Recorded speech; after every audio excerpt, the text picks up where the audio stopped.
Hello everyone, आज हम पढ़ने वाले हैं चैप्टर नंबर 6 का टॉपिक नंबर 2। यानी कि आज हम पढ़ेंगे डाइकोट और मोनोकोट रूट के अंदर डिफरेंसेस को देखेंगे। ठीक है, इससे पहले वाले लेक्चर में हमने टिश्यू सिस्टम समझा था। टिश्यू क्या होते हैं, टिश्यू सिस्टम क्या होता है। ठीक है, 3 तरह के टिश्यू हमने उसमें पढ़े थे। आज के लेक्चर में हम मोनोकोट और डाइकोट रूट के अंदर क्या डिफरेंसेस होता है उसको पढ़ेंगे। जैसे कि आप मेरे पीछे डायग्राम देख सकते हैं, ये आपको डायग्राम दिखाई दे रहा होगा। सबसे पहले मोनोकोट रूट की बात करें तो अगर आपको ध्यान से दिखाई दे तो सबसे ऊपर जो दिखाई दे रहा है मोनोकोट रूट के अंदर वो होता है रूट हेयर। सबसे ऊपर की लेयर पे आपको जो दिखता है वो होता है उसका रूट हेयर होती है। ठीक है, उसके ठीक नीचे आप आओगे तो उसके ठीक नीचे आपको एक लेयर दिखाई देगी, कंप्लीट लेयर। तो वो आपकी होती है एपिडर्मिस। और जो हम जो सेक्शन देख रहे हैं ना, ये रूट को ऊपर से कट करके जो रूट ऊपर से दिखाई देती है वैसा स्ट्रक्चर दिखाई दे रहा है। ठीक है, नेक्स्ट एपिडर्मिस के ठीक नीचे आता है आपका कोल्टेक्स। ठीक है, एपिडर्मिस से आप नीचे आओगे तो आपको कोल्टेक्स दिखाई देगा। कोल्टेक्स के नीचे एंडोडर्मिस होता है। सीरीज वाइज याद भी करना है इसको। रूट है सबसे ऊपर, फिर एपिडर्मिस, फिर कोल्टेक्स आ जाएगा, फिर एंडोडर्मिस आता है। रूट हेयर का काम होता है वाटर को एब्जॉर्ब करना, मिनरल्स को एब्जॉर्ब करना। एपिडर्मिस का काम होता है सिंगल लेयर प्रोटेक्टिव कवरिंग, यानी ये प्रोटेक्ट करने का काम करता है। ठीक है, नेक्स्ट बात करें कोल्टेक्स की। तो कोल्टेक्स आपका होता है storage of food and aeration, यानी कि इसके अंदर खाने को स्टोर किया जाता है और हवा यानी एयर को पास होती है यहाँ से कोल्टेक्स के थ्रू। ठीक है, नेक्स्ट बात करें फोर्थ पॉइंट है आपका एंडोडर्मिस।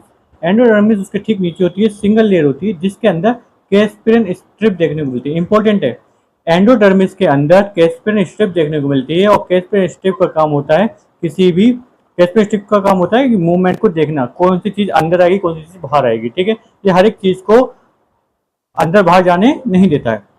नेक्स्ट बात करें, एक साइकिल सी आपको दिखाई दे रही है जो कि आपको जाइलम और फ्लोएम के बीच में दिख रही है, उसको बोलते हैं पेरीसाइकिल। ठीक है, पेरीसाइकिल उसके बीच में होती है। नेक्स्ट बात करें तो वस्कुलर टिश्यू होंगे। वस्कुलर टिश्यू के अंदर सबसे ऊपर की साइड पे होगा वो जाइलम होगा और नीचे की साइड पे होगा वो फ्लोएम होगा। ठीक है, अंदर की तरफ जाइलम देखने को मिलता है, ऊपर की तरफ फ्लोएम देखने को मिलता है। बाहर की साइड पे आपका फ्लोएम होता है और अंदर की तरफ आपका जाइलम होता है। ठीक है, याद रखना अंदर जाइलम है और बाहर फ्लोएम है। ठीक है, अगर जाइलम की बात करें तो जाइलम में 2 पार्ट होते हैं, मेटाजाइलम और प्रोटोजाइलम। ठीक है, मेटाजाइलम जो बड़ा पार्ट है वो सेंटर के पास है। ठीक है, जो सेंटर के पास है उसको बोलते हैं मेटाजाइलम। ठीक है, और जो सेंटर से दूर है यानी कि किनारे पर है और छोटा है उसको बोलते हैं प्रोटोजाइलम। इंपॉर्टेंट है, प्रोटोजाइलम यहाँ से जाइलम का बनना शुरू हो रहा है, जबकि मेटाजाइलम जो टूवर्ड द सेंटर की तरफ बन चुका है। ठीक है, नेक्स्ट फ्लोएम का फंक्शन वही होता है आपका फूड को ट्रांसपोर्टेशन कराना प्लांट के अंदर। नेक्स्ट बात करें तो नेक्स्ट आपको एक बीच में लाइन से दिख रही है, गैप दिखाई दे रहा है, इसको बोलते हैं पिथ। ठीक है, पिथ होती है जो कि मोनोकोट रूट के अंदर क्या होती है, पिथ वेल डेवलप्ड होती है। ठीक है, अब नेक्स्ट बात करते हैं हम, इसमें दूसरा डायग्राम आप देखेंगे डाइकोट रूट में। तो डाइकोट रूट के अंदर आप देख सकते हैं रूट हेयर है, रूट हेयर दिखाई दे रहा है आपको, एपिडर्मिस दिखाई दे रही है, कोल्टेक्स दिखाई दे रही है, एंडोडर्मिस दिखाई दे रही है, पेरिसाइकिल भी है और वस्कुलर बंडल्स भी है, फ्लोएम भी और पिथ भी। लगभग सारी चीजें सेम होती हैं इसके अंदर मोनोकोट और डाइकोट रूट के अंदर, अगर स्ट्रक्चर वाइज आप देखें तो। ठीक है, अब क्या क्या चीज इसमें है वो देखें, वो ये है पहला डिफरेंस। आप देखें तो जाइलम इज स्टार शेप, इसमें अंदर जो जाइलम होता है वो स्टार शेप में होता है और जबकि फ्लोएम उसके आर्म पे होता है, किनारों पे होता है।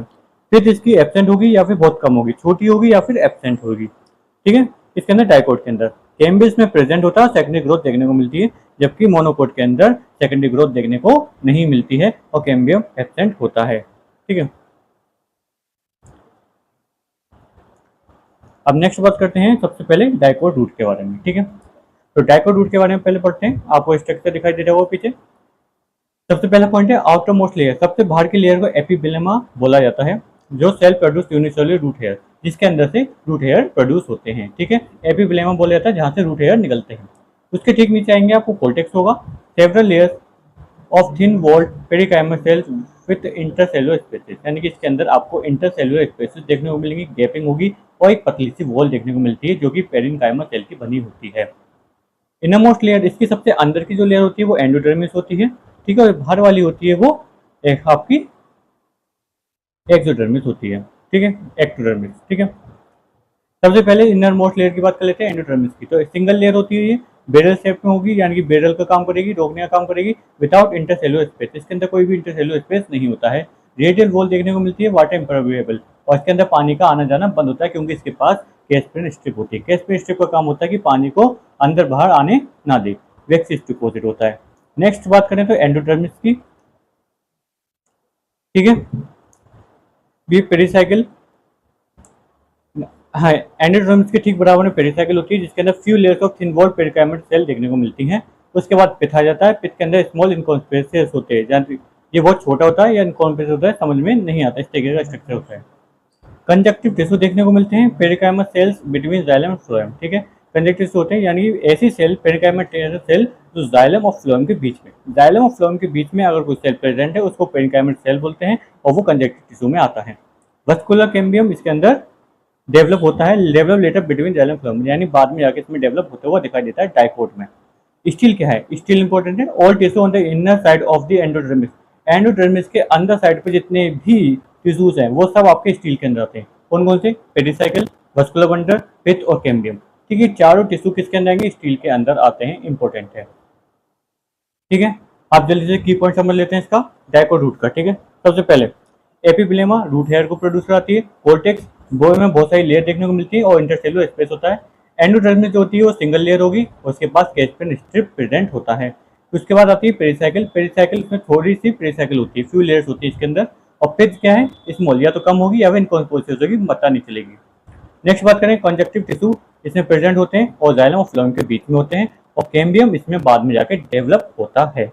स्टूल के अंदर वो सारे टिश्यू आ जाते हैं जो एंडोडर्मिस के नीचे हैं। एंडोडर्मिस के नीचे वाले जितने भी टिश्यू हैं वो सब आपके किसमें आएंगे, स्टील के अंदर आते हैं। नेक्स्ट बात करते हैं मोनोकोटिलेडोन लीव्स की, ठीक है। डाइकोट हो गया, अब हम पढ़ेंगे मोनोकोटिलेडोन के बारे में। ये डाइकोट की तरह ही दिखाई देती है, बस थोड़े से डिफरेंसेस इसमें देखने को मिलते हैं, ठीक है। इसके अंदर भी एपिडर्मिस, कोर्टेक्स, एंडोडर्मिस और वस्कुलर बंडल और पिथ भी प्रेजेंट होती है, दिखाई देती है।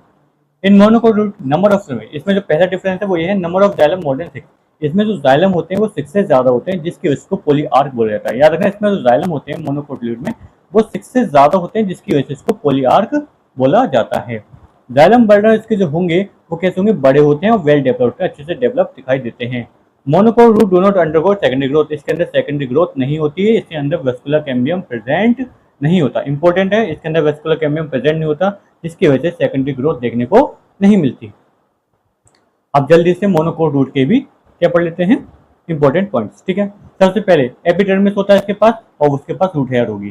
कोर्टेक्स प्रेजेंट होता है, एंडोडर्मिस के पास भी कैस्पियन स्ट्रिप देखने को मिलेगी, पेरिसाइकिल भी प्रेजेंट होती है और जो मेन पॉलीआर्क यानी इसके अंदर जाइलम जो होता है वो 6 से ज्यादा होते हैं, जिसको पॉलीआर्क बोला जाता है। जाइलम बंडल्स लार्ज, इसके जाइलम बंडल बड़े होंगे और वेल डेवलप्ड होते हैं। पिथ प्रेजेंट होती है इसमें और सेकेंडरी ग्रोथ देखने को नहीं मिलती, ठीक है। तो आज हमने क्या कंप्लीट कर लिया, आज हमने डाइकोट और मोनोकोट रूट के बीच में डिफरेंस देखा, उसका स्ट्रक्चर को देखा, वो स्ट्रक्चर कैसे दिखाई देता है। स्ट्रक्चर मेनली क्या है, अगर आप रूट को लोगे तो रूट को अगर ऊपर से कट कर देते हैं, अगर रूट को हम ऊपर से कट करें तो हमें इस तरह का स्ट्रक्चर दिखाई देता है। इसी स्ट्रक्चर को आज हमने पढ़ा, इसके अंदर क्या क्या होता है, मेनली कुछ ही डिफरेंस होते हैं, जैसे जाइलम के अंदर डिफरेंस देखने को मिलता है। जाइलम जबकि मोनोकोट में जो होता है वो आपका ज्यादा होता है, यानी 6 से ज्यादा होते हैं नंबर में, जिसकी वजह से पॉलीआर्क बोलते हैं, जबकि डाइकोट में ऐसा नहीं होता। पहले हमने डाइकोट का स्ट्रक्चर देखा था, पहले तो मोनोकोट का स्ट्रक्चर देखा, फिर डाइकोट का स्ट्रक्चर देखा था, उसके बाद हमने डाइकोट रूट के बारे में पढ़ा, उसके बाद मोनोकोट रूट के बारे में पढ़ा, और ये चैप्टर मतलब सॉरी चैप्टर नहीं, ये आज का टॉपिक यहाँ आकर खत्म हो जाता है। अब नेक्स्ट लेक्चर में नेक्स्ट टॉपिक पे बात होगी। Thank you.